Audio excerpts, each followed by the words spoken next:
Good morning, student. Myself Praduman, your physics teacher for class 9 and 10 in Modern International School, Hiswa.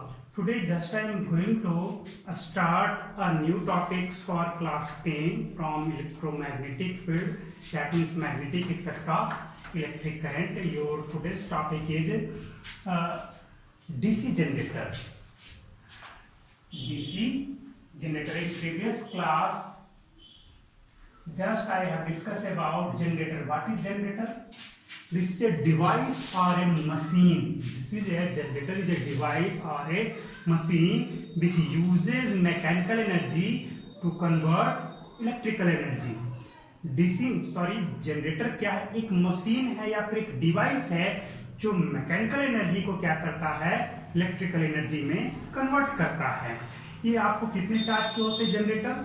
Electric generator are of two types. First is AC generator, which generated alternating current, alternating voltage source created, and another one is DC generator, which provide us direct current. That means DC voltage across the end of the armature coil.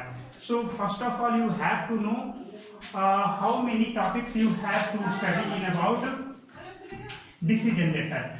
First topic is principle, second is construction of DC generator, and third is working as in AC generator. जैसा आपने AC generator में पढ़ा था, ठीक उसी तरह से DC generator में भी आपको पढ़ना है। प्रिंसिपल है, कंस्ट्रक्शन है और वर्किंग है। प्रिंसिपल तो आपको मालूम ही होगा। What is the principle of generator, AC generator और DC generator? Both principle for both are same. Principle is when a conductor or a conducting loop or a loop is rotated in a magnetic field. In a magnetic field, then an EMF is induced across the end of the conductor. Simple सा है कि जब भी किसी conducting loop को या conductor loop को क्या करते हैं, किसी मैग्नेटिक फील्ड में रोटेट कराते हैं या मूव कराते हैं, तब क्या होता है? मैग्नेटिक फ्लक्स में चेंज आता है। मैग्नेटिक फील्ड में बदलाव आने की वजह से उसके एंड पे क्या होता है? एक ईएमएफ जनरेट हो जाता है और उस ईएमएफ को हम लोग इंड्यूस्ड ईएमएफ कहते हैं। That EMF is called induced EMF. अगर आपका end of the loop और जो कंडक्टर कॉइल हैं, अगर किसी बाहरी एक्सटर्नल सर्किट से जुड़े हुए हों, है ना, तो क्या हो जाएगा? उसमें से एक करंट पास करने लगेगा। When end of the conductor is connected with an external circuit, then a current is passed through that circuit. That current is called induced current, है ना। पिछले क्लास में हम ये सब डिस्कस कर चुके हैं। यहाँ पे देखो, ये क्या है? आपका नॉर्थ पोल और साउथ पोल है, जिसे हम लोग फील्ड मैग्नेट कहते हैं। This are field magnet which provide a strong magnetic field between the armature coil. Armature coil क्या है, इसके बारे में बताया गया है।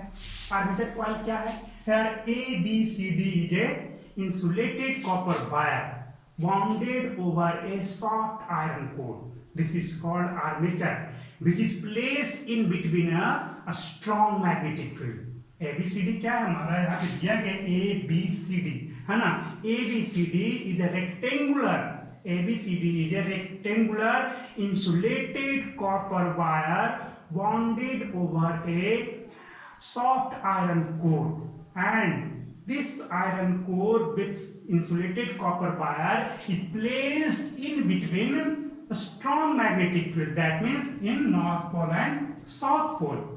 When we rotate this coil in between the magnetic field, जब हम क्या करते हैं, इस coil को इस magnetic field में rotate कराते हैं, तब क्या हो जाएगा? आपका magnetic field का जो strength है across the AB conductor और CD conductor ये vary करता है, due to variation of the magnetic field, that means in between AB and CD, an EMF is induced across the end of this conductor. ये आपका एक ही loop बना हुआ है।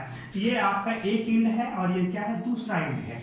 अगर यहाँ से कट कर दिया जाए तो दोनों पे एंड पे क्या हो जाएगा? वोल्टेज जनरेट हो जाएगा। यहाँ पे हम क्या करें, यहाँ से हटा दें, ये क्या है आपका स्प्लिट रिंग है। चलो इसके बारे में बताएंगे। तो पहले हमारा फर्स्ट पार्ट क्या था, आर्मेचर कॉइल था। तो आर्मेचर कॉइल तो हम लोग समझ लिए। अब क्या है second one is field magnet. Field magnet, a north pole and south pole is provided to produce a north pole and south pole, that means a permanent magnet, a strong magnet is provided to produce a strong magnetic field in between the armature coil. ये है, ये दोनों provide कराया गया है। Third one क्या है आपका स्प्लिट रिंग। ये ही समझना है, ये एज ए कम्यूटेटर वर्क करता है, एज ए कम्यूटेटर ये वर्क करता है। आइए स्प्लिट रिंग है क्या ये समझ ले। आपको दोनों में डिफरेंस क्या है, आपका एसी जनरेटर और डीसी जनरेटर में यही आपका डिफरेंस है, बाकी सब कुछ सेम है। यही इसमें क्या है, डीसी जनरेटर में स्प्लिट रिंग और एसी जनरेटर में स्लिप रिंग, ये याद रखना है स्लिप रिंग। अब आइए स्प्लिट रिंग और स्लिप रिंग है क्या, एक बार फिर से इसकी जानकारी हम ले लें। सपोज हमारे पास ये क्या है, मेटल का कोई ऑब्जेक्ट है और है कैसा, ये सिलिंड्रिकल शेप में है। मेटल का कोई ऑब्जेक्ट है ना, मेटालिक है, ये सिलेंडर के जैसा है। अगर हम क्या करें कि ये दो वायर कनेक्टेड आया है, एक मेटल वायर में यहाँ पर इस वायर को कनेक्ट कर दें और दूसरे में यहाँ पे कनेक्ट कर दें, दो रिंग ऐसा यूज हो गया। रिंग है, दो रिंग जब हमने यूज किया तब इसे हम लोग बोलेंगे स्लिप रिंग। और जब ये रोटेट करेगा कॉइल तो ये भी रोटेट करेगा ऐसे, और यहाँ पर वाला भी रोटेट करेगा ऐसे, दोनों है ना। एसी जनरेटर में यही हो रहा था, इससे एक कार्बन ब्रश कनेक्टेड था स्लिप रिंग और इससे भी कार्बन ब्रश आपका कनेक्टेड था स्लिप रिंग, दोनों में था कनेक्टेड। तब जाकर के एसी जनरेटर का, एसी वोल्टेज का जनरेशन हो रहा था, एसी जनरेटर का करंट का। But in case of DC generator हम एक सिंगल मेटालिक सिलिंड्रिकल ऑब्जेक्ट लेंगे और क्या करेंगे, इसे बीचों बीच से कट कर देंगे। जैसे आप यहाँ पे देख रहे हो, ये क्या है, हमारा एक सिलेंडर है, बिल्कुल सिलेंडर है। हमने क्या किया, बीच से इसको कट कर दिया। अब क्या किया, दो हाफ में आपका बट गया। तो दो हाफ में बट गया, ये फर्स्ट हाफ और ये आपका सेकेंड हाफ, ये दो हाफ बन गए। ठीक उसी तरह से इधर वाला भी एक हाफ, ये आपका फर्स्ट हाफ है ना, और ये आपका सेकेंड हाफ हो गया। इसे हम लोग स्प्लिट रिंग बोलते हैं। यह स्प्लिट रिंग का फंक्शन क्या है ये आपको बताएंगे। यह क्या है, the end of the conductor, the end of the armature coil is connected with two split ring R1 and R2। या S1 और S2 भी दे सकते हैं ना, S1 S2 हमने स्लिप रिंग के लिए यूज किया था। चलो स्प्लिट रिंग के लिए R1 और R2 यूज कर लेते हैं। अब देखा जाए तो ये क्या है, ये दोनों डायरेक्टली कनेक्टेड किससे रहते हैं, तो स्प्लिट रिंग से रहते हैं। स्प्लिट रिंग करता क्या है, the induced voltage, split ring supply us induced voltage across the end of the armature coil। जो आर्मेचर कॉइल का जो एंड है, यह स्प्लिट रिंग R1 और R2 जो है, जब इसको रोटेट कराया जाएगा तो इसके थ्रू जो वोल्टेज जनरेट होगा दोनों एंड पे, वो R1 और R2 से स्प्लिट रिंग से हमें मिलेगा। और वो मिलेगा कैसे, क्या इसमें अगर डायरेक्ट हम किसी वायर को कनेक्ट कर दें तो क्या होगा, वायर तो घूमते घूमते ट्विस्ट होते होते टूट जाएगा। तो उसकी सेफ्टी के लिए यहाँ पे दो ब्रश आपको यूज किए जा रहे हैं, graphite brush, that means carbon brush. B1 and B2 are used to take the output voltage और output current from the end of the conductor और आर्मेचर कॉइल। जो आर्मेचर कॉइल से जो हमें आउटपुट मिला रोटेट कराने की वजह से, जो इंड्यूस्ड वोल्टेज मिला, वो कार्बन ब्रश B1 और B2 ले रहा है ना। तो इस तरह से क्या होगा, ये दोनों इनसे कनेक्टेड है कार्बन ब्रश, तो ये तो रोटेट करेगा, तो फिसलने वाला है, स्लिप करने वाला है, स्लिप करता है, इस तरह से फिसलता है। तो फिसलेगा तो क्या होगा, आपका इस बार में किसी तरह का कोई ट्विस्टिंग नहीं होगा, जैसा वैसा रह जाएगा। और इधर से कनेक्टेड है, ये भी जैसा वैसा रह जाएगा, है ना। तो इस तरह से हमारा कार्बन ब्रश जो है सप्लाई को एक्सटर्नल सर्किट में प्रोवाइड कराता है ना। चलिए ठीक है, यहां तक तो समझा, जरा मैं देख लेता हूं कुछ। अब देखा जाए इसके बाद तो होगा क्या, अब वर्किंग पे आ जाए। अब हम वर्किंग प्रिंसिपल पर आ जाए। वर्किंग क्या है हमारा, वर्किंग, कैसे वर्क करता है डीसी जनरेटर। जैसे एसी जनरेटर के केस में आपने पढ़ा था, ठीक उसी तरह से डीसी जनरेटर के केस में भी आप पढ़िए, समझिए। देखिए जरा सा यहाँ पे ये क्या है, हम यहाँ पे मार्क कर देते हैं ए तो नीचे है, A B C and D, इस तरह से मार्क कर दिया, ठीक है। अब देखा जाए, अभी देखिए आप, ये इस तरह से है अभी, तो ए बी हमारा ये वाला फेस है। जब इसे कैसे रोटेट कराया जाए, टॉप फेस पर जब हम देखें, इस फिगर के अकॉर्डिंग हम लोग वर्क करेंगे, इस फिगर के टॉप फेस पर देखें तो कैसे घुमाया जा रहा है, टॉप फेस से क्लॉकवाइज। अगर हम इधर से देखेंगे, सामने से देखेंगे तो एंटी क्लॉकवाइज लगेगा, नीचे से देखेंगे तो एंटी क्लॉकवाइज लगेगा, ऐसे देखेंगे तब भी लगेगा कि ऐसे घूम रहा है, लेकिन ऊपर से देखेंगे तो क्लॉकवाइज लगेगा। तो जब ऊपर से देखोगे तो आपका क्लॉकवाइज घूमेगा, that means A B section किधर की ओर मूव करेगा, इनवर्ड डायरेक्शन में, और सी डी सेक्शन किधर की ओर मूव करेगा, आउटवर्ड डायरेक्शन में करेगा, है ना। ठीक, फिर से समझ ले इस चीज को एक बार, जैसे यहाँ पे देखा था, है ना, ये था आपका, ऐसे घुमाया, ऐसे घुमाया, ये कितना रोटेशन हुआ देखो, ए बी यहाँ पे है, ये आपका हाफ रोटेशन, देखो फिर से यहाँ से quarter rotation, half rotation, third quarter, full rotation, है ना, इस तरह से। तो इस तरह से काम देख रहे हैं यहाँ पे, जैसे घुमाया तो किसके फील्ड में जा रहा है, किसके रीजन में, तो नॉर्थ पोल के रीजन में जा रहा है। कौन, सेक्शन ए बी वाला जो है, ऐसे अभी ये मान लो ऐसे फ्लैट है, ऐसे चला ए बी, और ये हाफ तक किसके रीजन में रहा, तो ज्यादा से ज्यादा नॉर्थ पोल के रीजन में रहा बिल्कुल।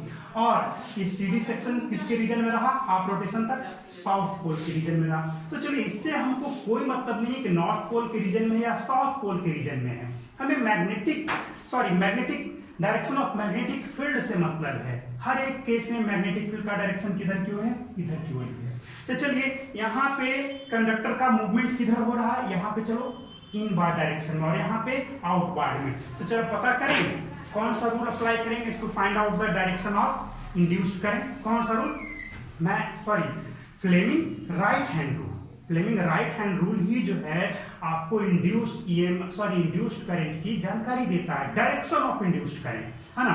तो देखो यहाँ पर क्या होगा, आपका मूवमेंट तो इनवर्ड में हो गया, यानी कि according to Fleming right hand rule, if you stretch your middle finger, forefinger and thumb mutually perpendicular to each other, if your thumb show the direction of movement of current, that means motion of the conductor, current नहीं, mistake हो गया, motion of the conductor, this is always show the direction of magnetic field, then middle finger show the direction of induced current. तो चलो इसी चीज को यहाँ पे अप्लाई कर लो, क्या होगा अब यहाँ पे जरा देखा जाए। तो ये हमारा है कंडक्टर का मूवमेंट, किधर की ओर गया जी, इनवर्ड में चला, और ये मैग्नेटिक फील्ड, बताओ करंट किधर की ओर जा रहा है, डाउनवर्ड डायरेक्शन में, दैट मींस करंट आपका इस तरह से नीचे की ओर आपका मूव करना शुरू कर देगा, किसमें, तो ए बी सेक्शन में। चलो सीडी के बारे में, चलो तो ए बी जब इनवर्ड जाएगा तो सीडी तो आउटवर्ड आएगा, सीडी तो आउटवर्ड आना है ना, तो आउटवर्ड आएगा तब चलो उसके लिए क्या होगा, ये वाला रूल फिर से अप्लाई करेंगे। तो ये motion of the conductor, direction of motion of the conductor, बाहर आया तो बाहर की ओर रखा, मैग्नेटिक फील्ड जिधर था उधर ही रह गया, किधर की ओर करंट फ्लो किया, ऊपर की ओर, दैट मींस इसमें आपका ऊपर की ओर करंट जाएगा, यानी कि करंट इस तरह से सर्कुलेट हो रहा है।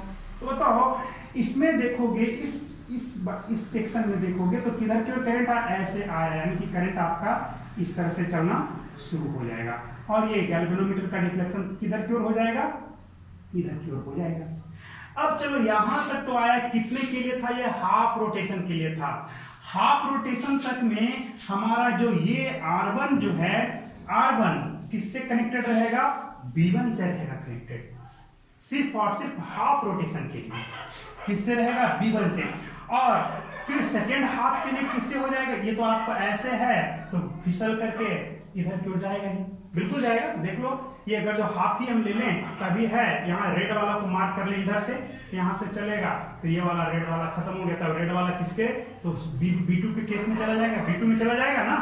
तो अब देखा जाए AB के बारे में देखा तो हाफ रोटेशन के लिए किससे कनेक्टेड रह गया, B1 से रहा, और करंट किधर की ओर आया, इसमें नीचे की ओर आया। अब नेक्स्ट हाफ रोटेशन के लिए चलो, किसमें, तो ए बी में, तो नेक्स्ट हाफ रोटेशन के लिए ए बी किधर की ओर चला जाएगा, किधर की ओर, इसका मूवमेंट अब बाहर की ओर होगा।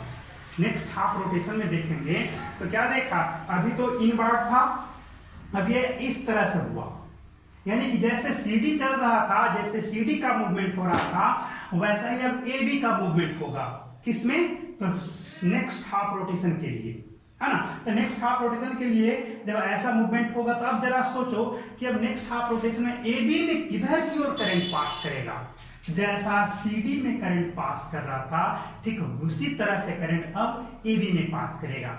लेकिन अब सोचने वाली बात यह है कि अब ये ए बी जो इधर था, अब तो इधर की ओर भी आ जाएगा, सीडी इधर की ओर आ जाएगा, तो अब ए बी इधर की ओर चला जाएगा, तो ए बी में करंट किधर की ओर जाएगा, ऊपर की ओर जाएगा। अब सीडी जब इधर आ गया तो सीडी में करंट किधर की ओर जाएगा, पहले ऊपर जा रहा था, तो अब इधर की ओर आएगा तो नीचे की ओर जाएगा, क्योंकि अब सीडी का मूवमेंट ए बी के जैसा हो जाएगा और ए बी का मूवमेंट सीडी के जैसा, तो करंट भी तो उसी के जैसा फ्लो होना चाहिए। पहले ए बी इनवर्ड मूव कर रहा था तो करंट नीचे जा रहा था according to Fleming right hand rule, and in this section in C D current is in upward direction, ऊपर की ओर करंट चल रहा था। अब जैसे ही सीडी इधर की ओर आएगा तो सीडी में नीचे की ओर करंट जाएगा, यानी कि इधर के सेक्शन में देखोगे आपका B1 के लिए तो ऑलवेज करंट किधर की ओर आएगा, इधर की ओर ही आता रहेगा, है ना। और इधर के सेक्शन में देखोगे तो करंट हमेशा क्या होगा, ऊपर की ओर ही जाता रहेगा, यानी कि B2 से हमेशा B2 में इस तरह से करंट चलते चला जाएगा। क्लियर हुआ। एक बार फिर से देख रहे हो, जैसे ही CD इधर आएगा तो अब CD वाला सेक्शन अब B1 से कनेक्टेड हो जाएगा और AB वाला सेक्शन B2 से, तो इधर जो था वो करंट ऐसे फ्लो करवा रहा था, है ना, और इधर जो आ गया तो ये हमेशा नीचे की ओर करंट पास करवा रहा था। इस तरह से हम क्या देखा, हमने देखा कि ये जो ये कारण रस B1 जो है ये हमेशा कैसे करंट को दे रहा है, इधर की डायरेक्शन वाले करंट को ही दे रहा है। तो वन डायरेक्शनल करंट है, दैट मींस डीसी करंट, है ना। एक ही डायरेक्शन जब करंट पास करेगा तो ये करंट कैसा होगा, तो डीसी करंट होगा। क्लियर हो गया। इस तरह से डीसी जनरेटर आपका वर्क करता है।